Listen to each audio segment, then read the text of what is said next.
Welcome back to All This Math. This is Professor Parker, and for today's lesson, we're going to go over some circle geometry dealing with the secant-secant formula. The secant-secant formula. Now, why do people call it the secant-secant formula? Because it involves two secants that cut through a circle.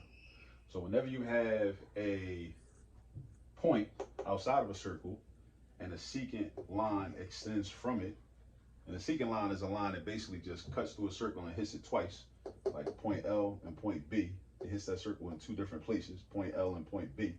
And then also you got another secant that extends from the same point, point A, and it extends through the circle at two other points, point N and point R. In this case, we can use what's called the secant-secant formula in order to figure out, now what does the secant-secant formula help us do? It helps us to figure out the lengths of portions of the secant, whether it be the outer portion, the inner portion, or the entire secant. The outer portion, inner portion, or the entire secant. So let me first write the formula down, right? The formula goes, let me see, outer secant times the whole secant is equal to the outer secant times the whole secant. Now, what I mean is the outer secant in one of the secants, the outer part times the whole thing is equal to, in the other secant, the outer part times the whole thing, right? Now, look at the points I got up here though. This is what I like to do when I'm doing geometry, is I like to pick random letters for points to represent different things from our history, right? So we can have knowledge of self, right? So BLA, because normally you might be looking at that like, why do you pick those letters? They're not even in alphabetical order. I was being intentional because a lot of times you're going to see A, B, C, D, E, F, X, Y, Z, whatever, right? I picked BLA because I wanted to reference the Black Liberation Army. So if you never heard of the Black Liberation Army, look up the Black Liberation Army. Go do some research on the Black Liberation Army, BLA. Assata Shakur was involved with the Black Liberation Army. Sundiata Acoli was involved with the Black Liberation Army, all right? So do your research on that. Also down here, these letters, RNA. I wasn't thinking of ribonucleic acid, right, from biology. I wasn't thinking of that, even though that is what RNA stands for, right? One of the things RNA could stand for, but I was thinking of the Republic of New Africa, with Mario Bedelli and people like that. Who else? Why does this brother's name escape me right now? Brother from North Carolina.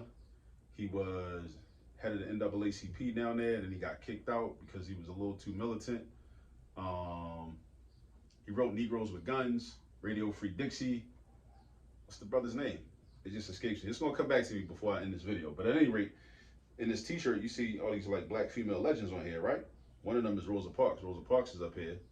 She was in support of the Republic of New Africa later in her life, you know, so definitely do your research. If you're not as familiar with the Republic of New Africa, do some research on the Republic of New Africa. All right, so we got RNA, Republic of New Africa, BLA, Black Liberation Army. All right, so now, Robert F. Williams. I told you I was going to remember his name. Robert F. Williams. He authored Radio Free Dixie. He also was the author of Negroes with Guns. He was a civil rights activist in the 1960s, 1950s, 1960s, I want to say. He, did a lot of work for the people, right? And he also was affiliated with the Republic of New Africa. All right, so check him out too, Robert F. Williams. All right, so let's deal with this up here because we're trying to find the length of segment BL, or you can call it LB, either LB, BL, right? You know what I'm saying? BL, LB, right? So the outer segment, we're gonna call that LA. So we got LA, and then the whole secant is BA. So LA times BA. Now some people, they would just get straight to it and just throw the numbers and the variables in there. That's cool, you can do that, but I just want to show you step by step what we're dealing with. And then for the other secant, again, the outer part is NA, or you could have said AN, and then the whole secant is RA, like a resident assistant when you're in college, right? So now we're going to replace the segments with the values of the segments.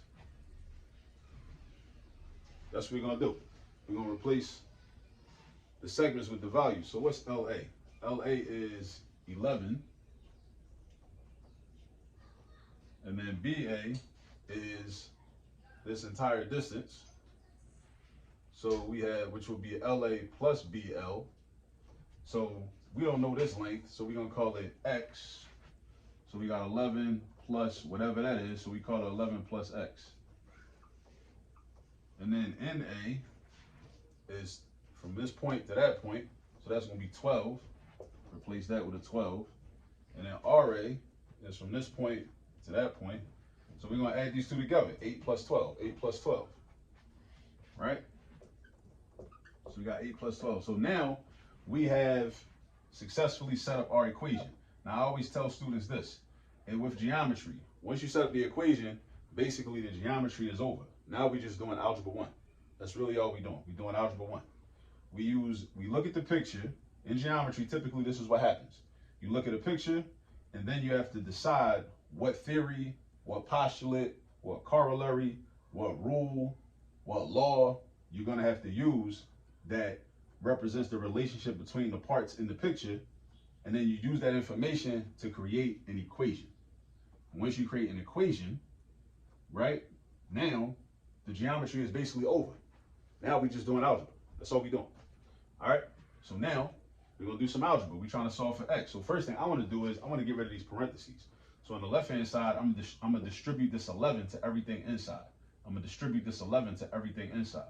So 11 times 11 is gonna be 121. And I gotta know my multiplication facts. Because if I know my multiplication facts, all of this becomes a lot easier than it otherwise would be. I should not forget to multiply 11 times the X also, because a lot of students forget that, forget to multiply by the second term. And then we go over here, we do the same thing. Now you got some options over here. Like what I would do, I would add 8 plus 12 first and get 20. I would do that first. If you wanted to, you could distribute the 12 to the 8 and the 12 to the 12. You're gonna end up with the same number. But the way I get down, I like to just simplify what's in the parentheses. Actually, I ain't gonna say that. It depends on what type of mood I'm in. The way I feel right now, I'm about to combine this 8 and this 12. So then I'm gonna have 12 times 20, right? And then I'm gonna simplify it even more. I'm gonna do 121 plus 11x. That side is gonna stay the same. And then I'm gonna do 12 times 20. Now, I could do that with mental math, 12 times 20. This is how I do that. I pretend like that 0 is not there, right? Instead of having 2 10s, I'm gonna pretend like I got just 2, right? And I do 12 times 2, which gives me 24. You gotta know your multiplication facts. I can't stress that enough. Math becomes a lot easier once you know your multiplication facts by heart, off the top of the head. So 12 times 2 is 24. Then I attach that 0 that I dropped off. So 12 times 20 is 240. Just like if you had 12 $20 bills, you would have $240. It's the same exact concept, right? So now I'm trying to get X by itself. So I got to get rid of 2 things. This 121 and this 11. This 121 and this 11. This 121 and this 11. They got to go. What do I get rid of first? I'm going to get rid of the 121 first. That usually makes the math easier. If you get rid of the 11 first, the problem might get a little messy unnecessarily. So I'm going to do the opposite of positive 121, which is a negative. So I'm going to subtract 121 on the left-hand side. Then I'm going to subtract 121 on the right-hand side. Boom, boom. And then I'll bring down the 11x. And then I got to do some mental math again. 240 minus 121. 240 minus 121. This is how I would do it. I would say, well, imagine that 121 was a 120. I would do 240 take away 120 because I know 120 is half of 240. So 240 take away 120 is just 120, right? But I took away too much, right? Because I rounded down to 120. So I took away too much, right? So I need to add the 1 back to the 120. So actually, no, that's not true. I need to take away from the 120. So that should be 119. Yeah, that should be 119. Because 80 and 40 would be 120. But I didn't take away 120. I took away more. Well, I didn't take away enough is what I should say. What I should have said was I didn't take away enough. By rounding this down to 120, I didn't take away enough. Because I'm trying to take away 121, but I only took away 120, which is less than 121, right? That's why I have to subtract the 1 from the 120 that I ended up with when I did 240 minus 120, right? Otherwise, just use a calculator. Do 240 minus 121. You're going to get 119. I promise you. All right, so now we got 11x equals 119. We want to solve for x, we got to get rid of this 11. So we do the opposite operation, the opposite of multiplication, because 11x means, what is that by definition? 11 times x. 11 times x. That's the definition of 11x. 11x means 11 times x. That's what that means. So the opposite of multiplying something is dividing something. So you're going to divide this by 11 to get rid of the 11. And you're going to divide this on the right side by 11. Because in algebra, we stay balanced for the same reason that we did minus 21 on the left side, and we also did minus 121 on the right side. Minus 121 on the left, minus 121 on the right, right? So these divide, 11 divided by 11. That gives you x. And then we have 119 divided by 11. Let me grab my calculator. Actually, no. I don't need my calculator because I got this written down. So this was 10.8. X is 10.8. So that means that this length right here is 10.8 based on the Secant-Secant formula. All right, so the length of BL, which is part of the Black Liberation Army, right? This segment is 10.8. And then just like this secant down here, which is part of RNA, or the Republic of New Africa, or if you want to call it ribonucleic acid, whatever you want to call it, you know, that's cool. All right, but that's how you use the Secant-Secant formula. That's how you use the Secant-Secant formula. That's the formula right there. That's how you set it up. Use the segments, and then create your equation, and then solve your equation using algebra. All right, and that's today's lesson. See y'all in the next video. Peace.